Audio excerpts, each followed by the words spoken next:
Channel subscribe பண்ணிவிட்டு பக்கத்தில் உள்ள பெல் ஐக்கான் ப்ரெஸ் பண்ணிங்கன்னா நான் புது வீடியோ போடும்போது உங்களுக்கு நோட்டிஃபிகேஷன் வரும்.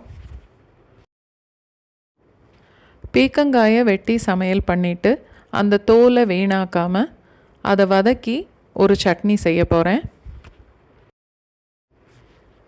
இன்னொன்று தக்காளி துவையல். தக்காளியும் கருப்பு உளுந்தம்பருப்பும் சேர்த்து செய்கிறது. இந்த ரெண்டு துவையிலுமே இட்லி தோசைக்கும் நல்லாயிருக்கும், சாதத்தோடு சேர்த்து சாப்பிடும்போதும் ரொம்ப நல்லாயிருக்கும். பீக்கங்காய் தோல் துவையல் செய்கிறதுக்கு ஃபஸ்ட்டு 1 கப் அளவுக்கு தேங்காய் பூ, ஒரு 4 இல்லை 5 மிளகா வத்தல், தோலோடு உள்ள உளுந்தம்பருப்பு ஒரு 4 டீஸ்பூன் அளவுக்கு, 2 பீக்கங்காயில் உள்ள தோல் எடுத்திருக்கேன். இது கட் பண்ணி எடுத்தது ஒரு 2.5லேருந்து 3 கப்புக்குள்ளே இருக்கும்.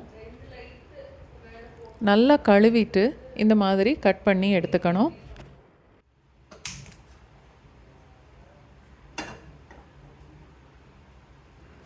எல்லாத்தையும் வறுக்கிறதுக்காக 1 டேபிள் ஸ்பூன் அளவுக்கு ஃபஸ்ட்டு எண்ணெய் ஊற்றிட்டு, ஃபஸ்ட்டு மிளகா வத்தலும் உளுந்தம்பருப்பும் ரெண்டும் ஒன்றாவே சேர்த்துட்டு வறுத்துக்கலாம்.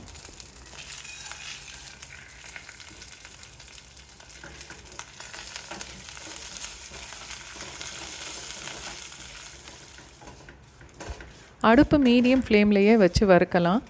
உளுந்தம்பருப்பு இந்த அளவுக்கு செவந்ததுக்கப்புறம்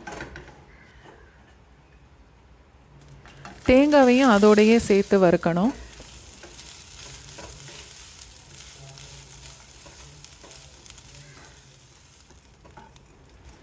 தேங்காய் இந்த அளவுக்கு செவந்து வர வரைக்கும் வறுத்துட்டு அடுப்பை விட்டு இறக்கி ஒரு தட்டில் கொட்டிடலாம்.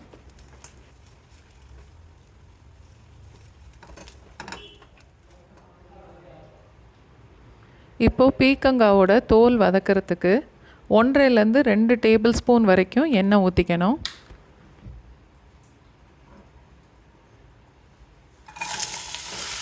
பீக்கங்காய் தோல் அந்த எண்ணெயில் சேர்த்துட்டு ஒரு 3-4 நிமிஷம் வரைக்கும் அடுப்பை மீடியம் ஃப்ளேம்லேயே வச்சுட்டு வதக்கணும்.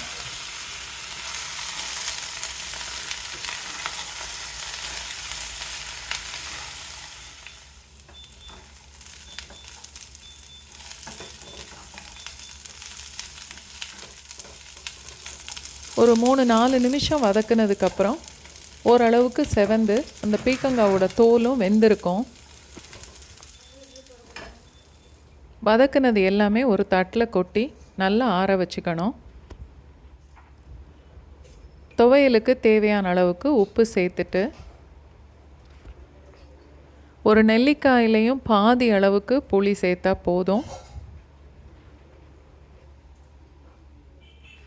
எல்லாத்தையும் சேர்த்து மிக்சியில் நல்லா அரைச்சி எடுத்துட்டா பீர்க்கங்காய் தோல் துவையல் ரெடி ஆயிரும்.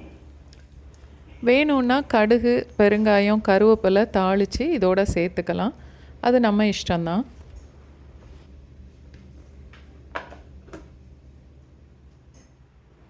அடுத்து தக்காளி துவையலுக்கு வதக்கிறதுக்கு ஒரு 3 தக்காளி கட் பண்ணி எடுத்திருக்கேன்.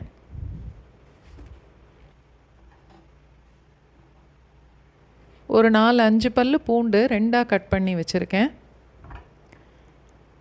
நல்லா ஒரு கை நிறைய சின்ன வெங்காயம்,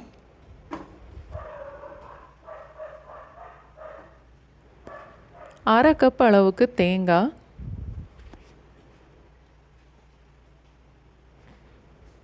ஒரு 4 இல்லை 5 மிளகா வத்தல்.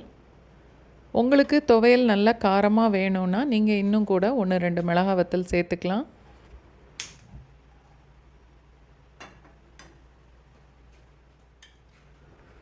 ஒரு 4-5 டீஸ்பூன் அளவுக்கு எண்ணெய் சேர்த்துட்டு,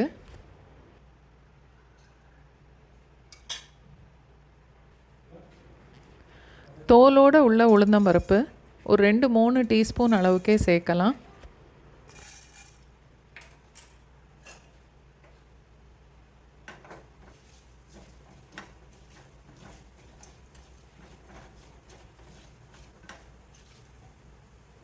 இப்போது மிளகா வத்தல் சேர்த்துட்டு, மிளகா வத்தலும் உளுந்தம்பருப்பும் கொஞ்சம் செவந்ததுக்கப்புறம் வெங்காயம், பூண்டு ரெண்டையுமே சேர்த்து வதக்கலாம்.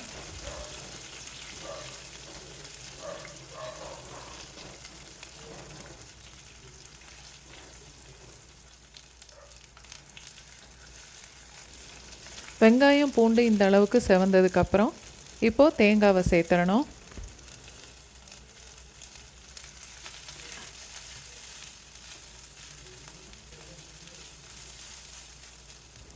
வெங்காயம் பூண்டு தேங்காய் எல்லாம் சேர்ந்து செவந்து இந்த அளவுக்கு வறுபட்டதுக்கப்புறம் கட் பண்ணி வச்சுருந்த தக்காளியையும் சேர்த்து இப்போ வதக்கணும்.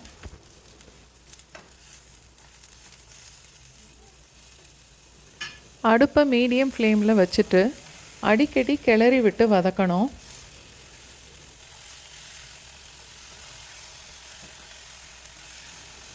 ஒரு 2.5-3 நிமிஷம் வரைக்கும் வதக்குனாலே தக்காளி நல்லா வதங்கி வெந்திருக்கும். இந்த மாதிரி வந்ததுக்கப்புறம் ஒரு தட்டில் கொட்டி ஆற வச்சிடலாம். இன்றைக்கி நான் செய்து காமிக்கிற இந்த 2 துவையலுமே இட்லி தோசைக்கும் நல்லாயிருக்கும்.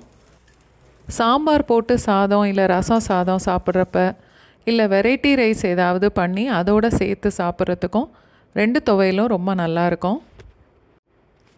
நல்லா ஆறுனதுக்கப்புறம் உப்பு சேர்த்து மிக்சியில் நைஸாக அரைச்சி எடுத்துட்டா தக்காளி துவையலும் ரெடி ஆயிரும்.